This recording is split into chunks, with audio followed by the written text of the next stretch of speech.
All right, it's 2 o'clock, so I am calling the meeting of the March 23rd, 2021 Legislative and Governmental Affairs Committee to order. A physical quorum of the members is not present. However, pursuant to Section 7E of the Open Meetings Act, members are permitted to attend remotely. Either one member of the committee, the chief administrative officer, or the chief legal counsel are physically present at the regular meeting location. I think they're not. The cameras on. In-person attendance and public comments are allowed, subject to attendance limitations required to ensure the health and safety of those who attend. Pursuant to the Illinois Attorney General's guidance to public bodies on the Open Meetings Act during the COVID-19 pandemic, dated July 2nd, 2020, county board members may participate without being physically present in compliance with the established provisions. Roll call, please, Teresa. Member Chaplin. Chair Dessart. Here. Member LaPlante. Here. Member Renahan. Member Selman. Oh, there we go. Now we got you. Vice Chair Zay. Here. Member Renahan is here. We have 4. Yeah, she popped in. All right. Yeah. I will entertain a motion to approve the minutes, the Legislative and Governmental Affairs Committee meeting minutes from the regular meeting Tuesday, February 23rd, 2021. Move. Member LaPlante moves. Second, please. Second, Brenningham. Thank you. Roll call, please. Member LaPlante. Aye. Member Renahan. Aye. Member Selman. Vice Chair Zay. Aye. Member Chaplin. And Chair Dessart. Aye. All right. I am advised that we do have public comments, so individual remarks shall not exceed 3 minutes in length, nor shall the total time provided for such remarks exceed 30 minutes in length. Teresa, would you mind reading the public comment, please? This is ASA Nick Alfonso. I'll read the comments if it's all right. Thanks. Sure. Our first comment is from Edgar Pal. Subject is vegetable garden protection.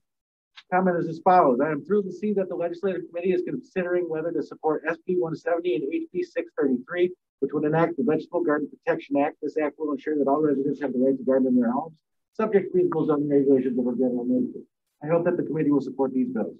End of comment. Second comment is from Amy Bartucci. Subject of the comment is SB 170/HB 633. Comment is as follows. There is no doubt in my mind that these vegetable garden protection bills, SB 170 and HB 633, need your immediate support. Climate resilience, local foods, community health and wellness, sustainability, equity, and food access are all important reasons to ensure that these bills become a reality. As a grower and eater myself, I'm 100% confident that the decision makers must uphold the right of the residents' rights to sustain themselves on their property year-round. This must be protected by the Illinois Constitution. Thank you in advance. End of comment. Final comment is from Kimberly Messina. Comment type or subject is right to garden. Comment is as follows. As a longtime resident of Elmhurst located within DuPage County, I've seen the divisive change within my community, all in the name of progress. There are many in our community who have the passion for gardening, growing organic foods, or various other plants to visually enjoy or share. Extending the growing season by a temporary membrane structure allows the chance for gardening and harvesting a variety of nutritious plants all year round and has been denied. Many leafy greens and root vegetables can withstand the cold, but not when temperatures go below freezing. A temporary membrane structure will create enough thermal mass maintaining an appropriate temperature to prevent freezing, thus allowing vegetables to continue growing. This passion for gardening not only allows a healthy, sustainable lifestyle, it offers an activity that involves the whole family. It also is an education on environmental practices, composting, water reclamation, and meteorology, all while providing a healthy food source for families. Elmhurst has changed from affordable ranch homes and modest bungalow-style homes to one large mansion after another. Some feel that a temporary membrane structure does not fit the aesthetics that Elmhurst wishes to protect. Those wishing to garden year-round have their gardens in the backyard of their homes, unseen from the front of their home. The thought of a temporary structure is not pleasing to some in Elmhurst, yet nothing is said of temporary hockey rinks set up using plastic and frames in the front of many homes in the same community. The temporary membrane structure will be from the middle of November to the end of March or early April, the coldest part of the year when most people are not outside in their backyard socializing. The right to garden all year round is in one's own backyard has been taken away by an elite few. This is where the licensed girls within our community, swimming pools, hockey rinks, basketball service courts, and gazebos are permitted, even when they are fully visible from the front of the house or even built in the front lawn. The legislation that is being put forth is to permit the right to garden with the use of a temporary man-made structure during the coldest part of the year, equal to the allowance allowed to other legal structures. Elmhurst continues to change, larger homes, larger city block size buildings, less green space, keeping some quality of life that made Elmhurst a vibrant and welcoming community for all is being lost in the name of progress. Permitting the freedom to garden all year long for those who choose to do so respectfully should not be denied. It is all good for the family and the environment. That ends the comments. All right, thank you so much, Nick. By way of chairman's remarks, I'd just like to thank our lobbyist, Bill Viney, for not only being on our calls, several calls last week to talk to members about the American Rescue Plan, but also being here today. So here's Bill Viney to talk about the American Rescue Plan. First of all, Bill, welcome. And how much is DuPage County expected to receive? I think you're getting about $178 million in some change. So a pretty sizable number. I think, the state and local support that this bill provided and is certainly unprecedented, especially following on what was a substantial, allocation in the CARES Act, which was passed last year. I don't want to be totally redundant. I know many of you I've met with over the past week, and different individual calls. So I'll maybe give a little higher overview of what's in the Recovery Act. I want to talk a bit about infrastructure, which is the next, there's other things that are coming down the pike, but, the thing that is going to consume the most airtime in Washington over the next several months as well. So those are the two main topics I'd like to talk about. Love to hear what's on your mind as well. So that as we, are in Washington, that we can, really focus in on what's most important to you all. As most of you heard last time, this is a sizable piece of legislation with $350 billion to state and local governments. It provides a significant, extension of the unemployment insurance that continues the current benefits through September and ups the amount to $400 per week. Americans that are about at, earning $775,000 as an individual, $150,000 as a couple, will each receive $1,400 per individual, as well as children are also eligible for the benefit. So there's a good amount, I suppose it's all debatable on your perspective, but was a significant portion of this bill was allocated specifically to individuals and individual support, whether it be through direct allocations based on certain income levels or unemployment insurance. Unlike the last bill, it does target some additional dollars in some more specific areas. There's money to go to schools. There's money to go for renters, as well as a little bit for landlords. There's small business assistance. There's vaccine development. There's the extension of the PPP program, which was pretty successful. I think generally viewed as fairly successful last time. But in addition to that, restaurants are also getting specific allocations of $28 billion, which could be up to $10 million per company, and up to $5 million per physical location for restaurants. There's $20 billion for tribal governments and others, for their own allocation as well. There's pandemic response dollars of $400 billion. So, we'll go to hospitals and health workers. Emergency paid medical leave is a part of that. And I think, as I talked a little bit about earlier, there's $1 trillion that is direct relief, whether it's, child tax credits, or whether it is the direct, $1,400 payment. For example, in the child tax credits this time around, it's $3,000 per child, up to 17, children 17 qualify. And then for children under 6, that tax credit actually bumps to $3,600. No, the one thing that you get there's been a lot of talk about, and I just want to spend a second on it, is student loan forgiveness.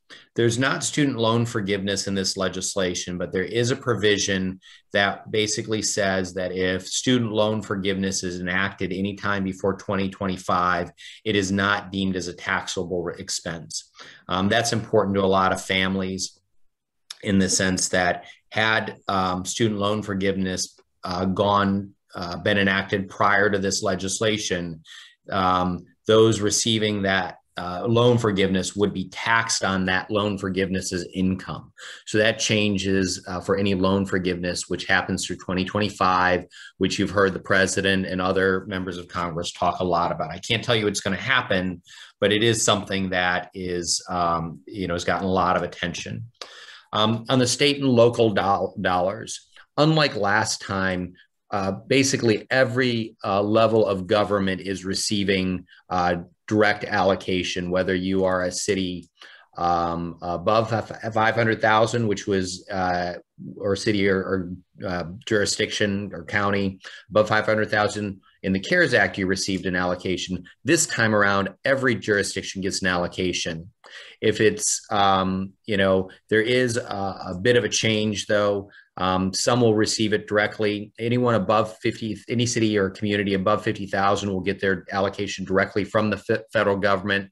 Once you have certified that you need the funds, which is the certifications are a relatively straightforward process. You'll get 50% of the funds in the first year, and the other 50% will be held back.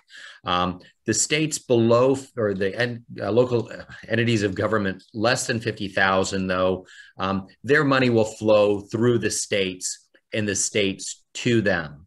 The states don't have the opportunity to adjust those dollars. So whatever, Glen Ellen is determined to get by the federal government, Glen Ellen is entitled to, even though it's passing through the states. It's just taking an extra step this time around. As like last time.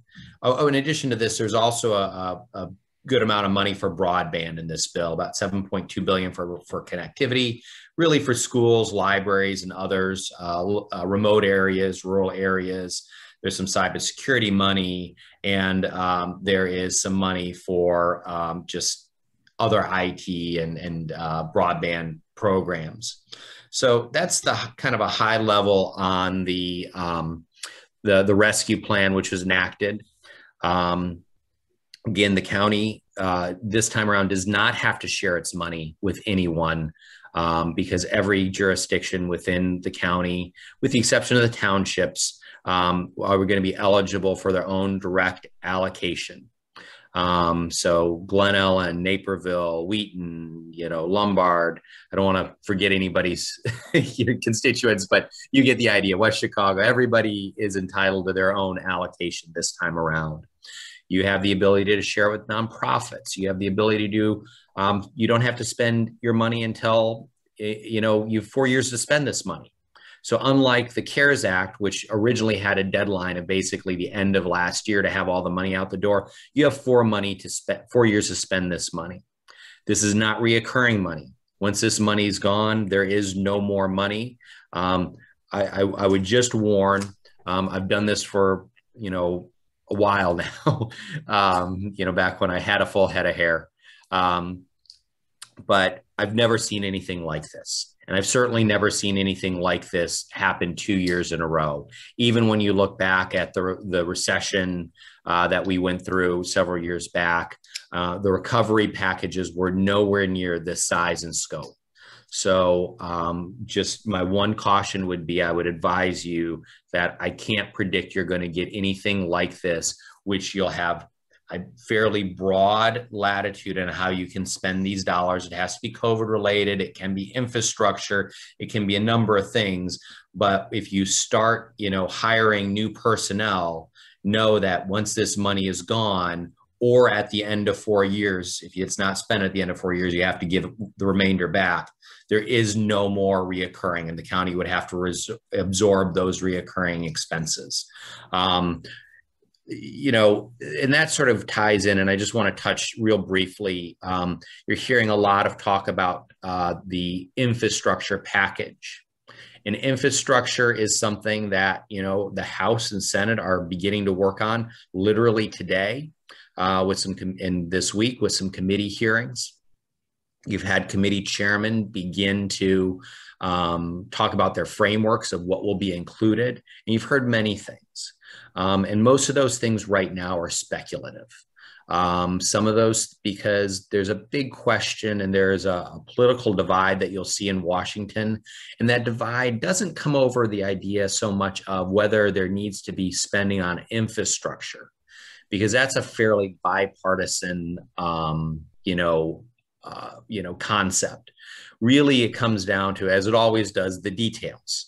And there is a political divide as to how to pay for infrastructure. And you'll see a dispute and a discussion between many members in Congress about how those pay for should be paid for. What you've heard the administration and what was talked about and reported yesterday is the potential for a $3 trillion package.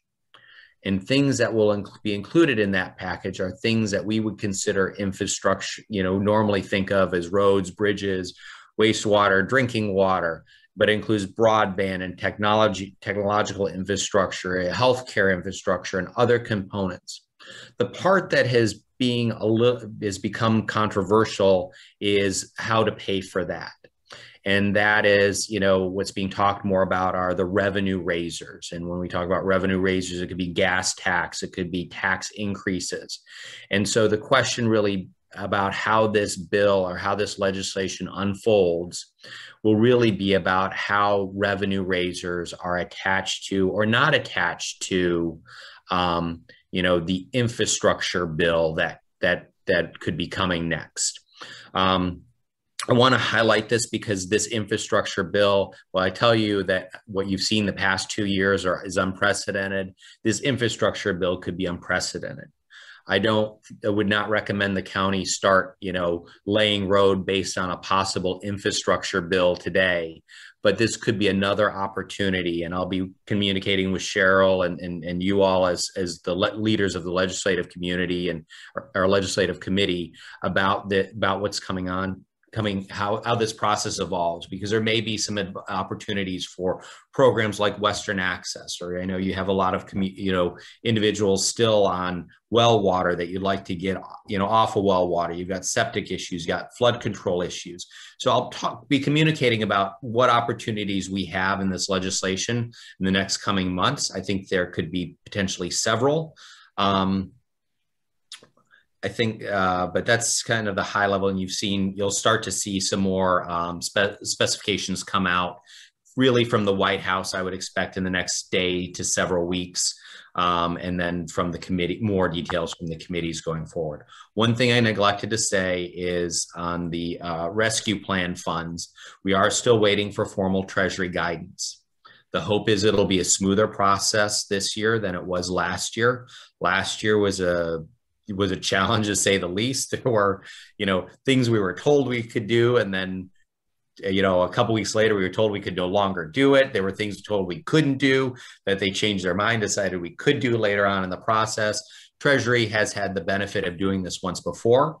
So hopefully this will be a shorter process for us to get the, final guidance and have less revisions than it did in the past. So maybe I'll stop there, because I know you have other agenda items, and I'd be happy to take any questions that anybody has, or as always, people can feel free to email me or Cheryl, or however it's best, however you're most comfortable communicating with that.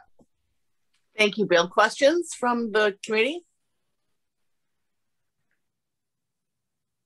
I have a couple of questions. Oh, good, right. Okay. My understanding that this rescue plan does allow revenue replacement. Is that true? 100%. Yeah, 100%. What you cannot do, and I do think this is important, you cannot take this money today and apply it towards tax cuts. Right. And however, there is a question, and we're waiting for an answer as to whether if the county wanted to do tax cuts using other revenue, is that allowed or not allowed? And so that is a question today. So just be aware that if you wanted to reduce property tax or do something on your tax, you know, whatever taxing mechanism you might want to reduce, if that's even in your plans. My guess is for a lot of communities it's not, but that would be the one thing I would advise that we need more clarity on.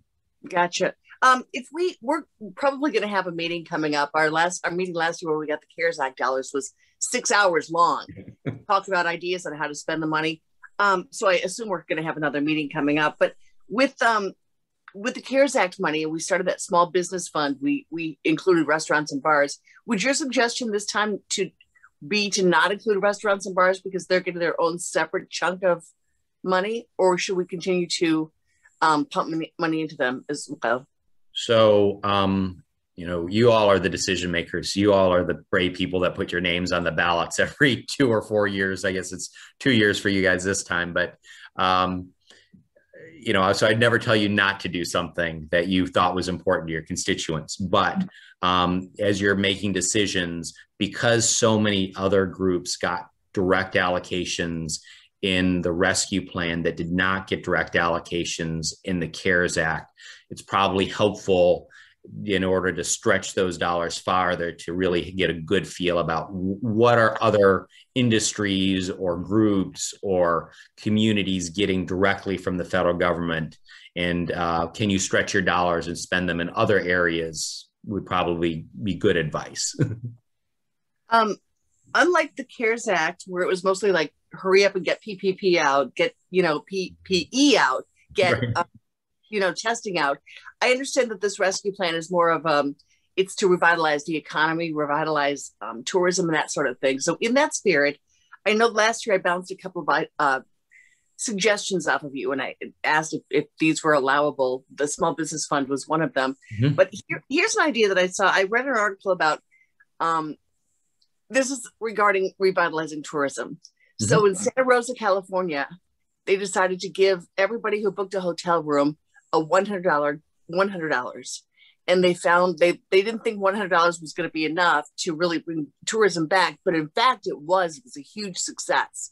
And they found that most of those people who got the $100 for booking a hotel room used that money right in their town, right in their community. Could DuPage County do something like that to revitalize tourism?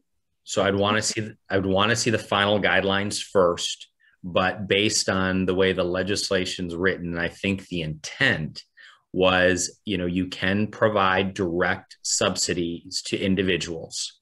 You have that ability. So I would think you probably could do something like that if you wanted to do that.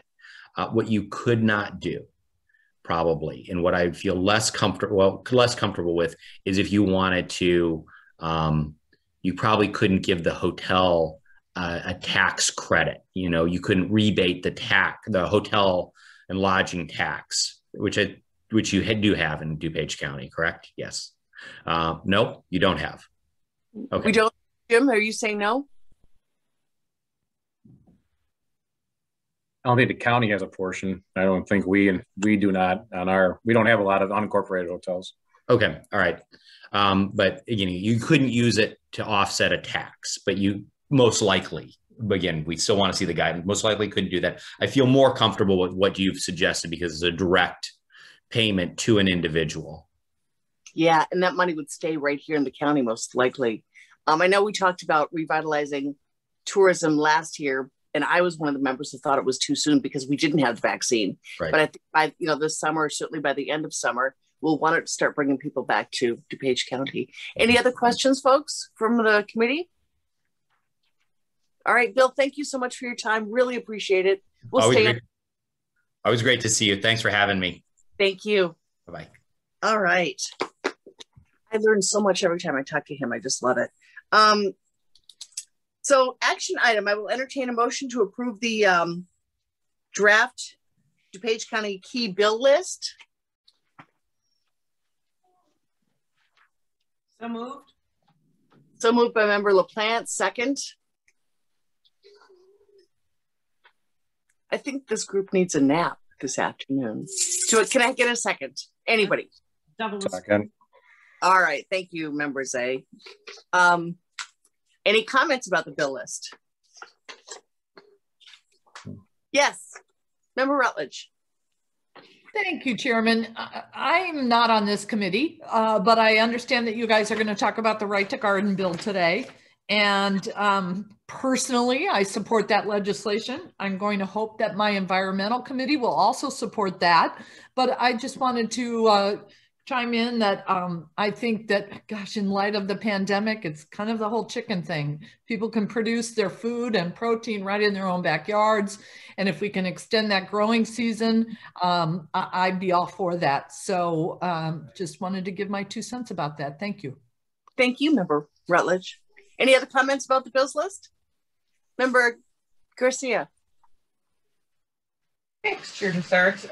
Yeah, I'm gonna kind of echo. I'm also not on this committee, but I wanted to really get my input in on a couple of the bills. One of them is specifically the Right to Garden one, which is SB 170, HB 633.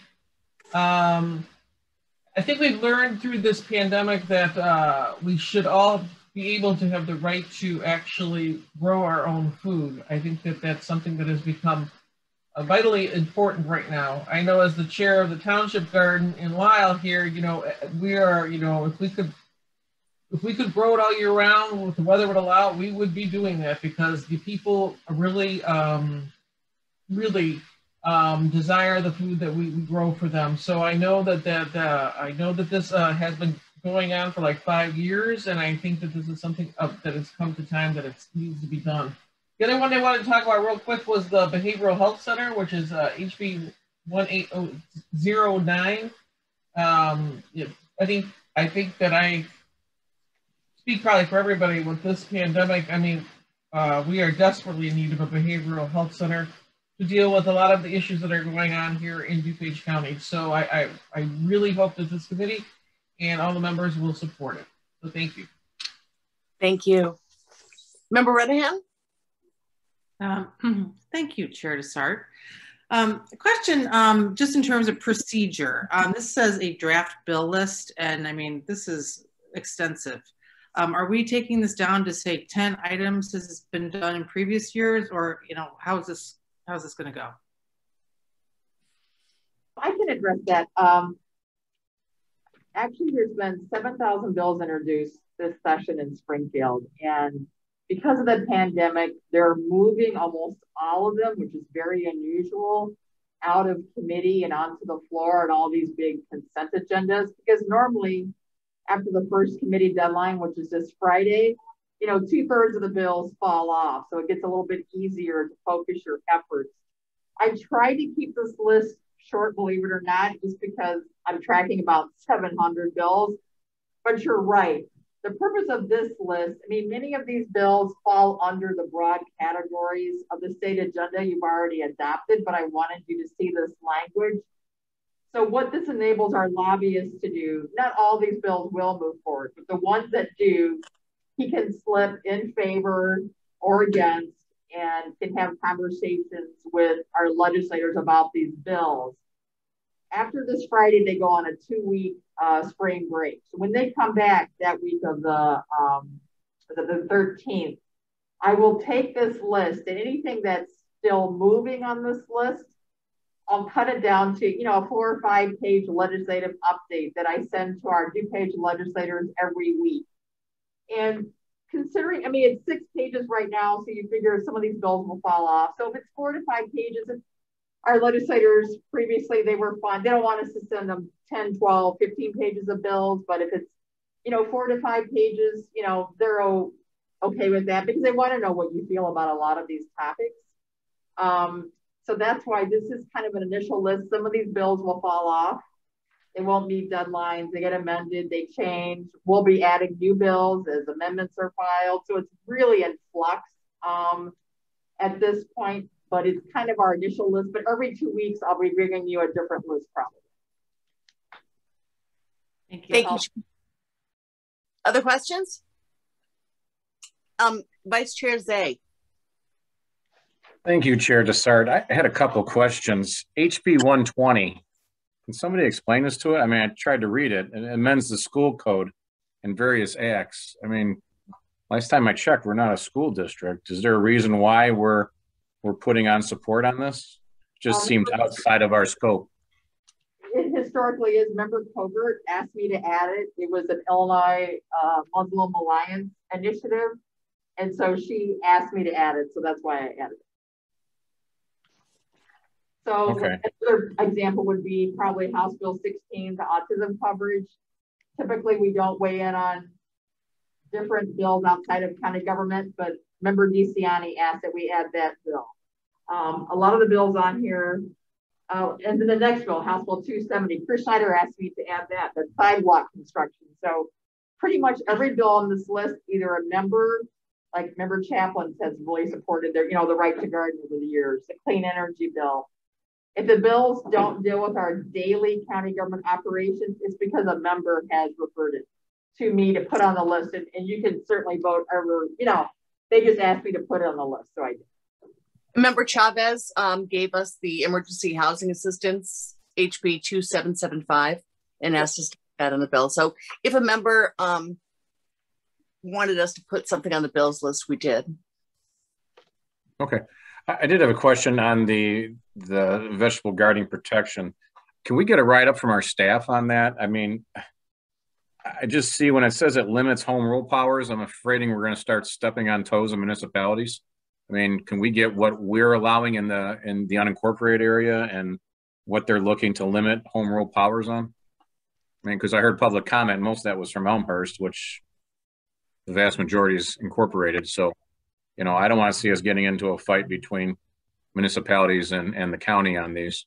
I mean, I agree with it. I just want to make sure, that we're covered and what our zoning allows for that. You're correct. Member Chaplin said she was going to send me a fact sheet. It's a little bit different than last year's bill. Last year's bill said local governments could not have any regulations at all. This bill states you can have regulations, they just can't be unduly burdensome. But you're right, ISACO is against the bill. Illinois Municipal League is against the bill, and let's see, Woodridge, Pearl Stream, Elmhurst, Villa Park, a lot of communities are against the bill, to your point, because they fear that it limits their authority. Any bills that limit the authority, a lot like the IML will just oppose automatically. But you're right, I mean, it does limit some local government authority. Okay, thank you. Cheryl, I did have a question about HB 3372, the U.S. flag half staff. Is that even a county thing or a state thing? I thought it was a federal thing. If we're talking about the U.S. flag. Right. That was Member Rutledge and Member Eckhoff had brought that up to our attention, and our Assistant State Attorney did some research on it. And the governor, I mean, Nick can speak to it more eloquently, but basically, the governor can, by executive order, lower and raise the flag. However, the U.S. flag code does say it really should be, veteran, active military death, law enforcement, first responder. So there's been some conversation about whether the executive order, misuse is not the right word because he has the authority to do it, but it was for a whole year. So the governor has indicated he'll be putting the flags back up April 17th, but there's still, I think members of the General Assembly still want to look at in the future how that's going to be governed. Thank you, Cheryl. Member Rutledge. Thanks, Chair Dessart. Actually, it's not a federal thing, it's a state. Illinois and Pennsylvania are the only two states that have kept their flags at half-mast. And I propose that we do a COVID flag. We somehow put it out together that every vote, they have to pay $1 to vote, and that money goes to food pantries or something. I'm totally spitballing on that idea. I still think that that's a valid idea, that we would continue to honor those families that have had such a tragic loss. There was one more thing I wanted to say about that too. And I guess, yeah, that Cheryl had mentioned that the governor is going to allow the flags to go up to full staff, marking a year that they've been at half. So thank you. Thank you. Member Garcia. Yeah, just to answer some of Member Zay's questions about the Right to Garden bill, I do have a fact sheet that does say that the bill will not override the rulemaking authority of HOAs or impair the enforceability of similar restrictive covenants. And it also prevents municipalities from enforcing ordinance related to height setback, water use, fertilizer, or control of invasive or unlawful species. I think this first one was more in line with what you were kind of asking. It will not overrule any rulemaking of anything like that is an HOA or anything like that. So hopefully that answers some of your questions, members. Further questions? All right, we've got a motion and a second. Let's take a roll call, Teresa, please. Member LaPlante? Aye. Member Renahan? Okay, I'm just going to pass for a second here. Member Selman? Vice Chair Zay? You're muted, Vice Chair Zay. Oh, I'm sorry. So if Julie's passing, I'm passing. No, aye. Member Chaplin? And Chair Desart? Aye. Okay, 3 ayes, 1 abstain. We have to go back to Member Renahan. She just passed, so Oh, time sorry. to make a decision, Chairman or Member Renahan. Just taking it all in. Aye. Okay. All right, that passes. Any old business? Any new business? I'll take a motion to adjourn, please. Anybody? You want to hang out for a afternoon? Oh, okay. Member Zay. Second, I see Member LaPlante. Roll call, please, Teresa. Vice Chair Zay? Aye. Member Chaplin? Chair Desart? Aye. Member LaPlante? Aye. Member Renahan? Aye. Member Selman? All ayes. We stand adjourned. Thank you all so much.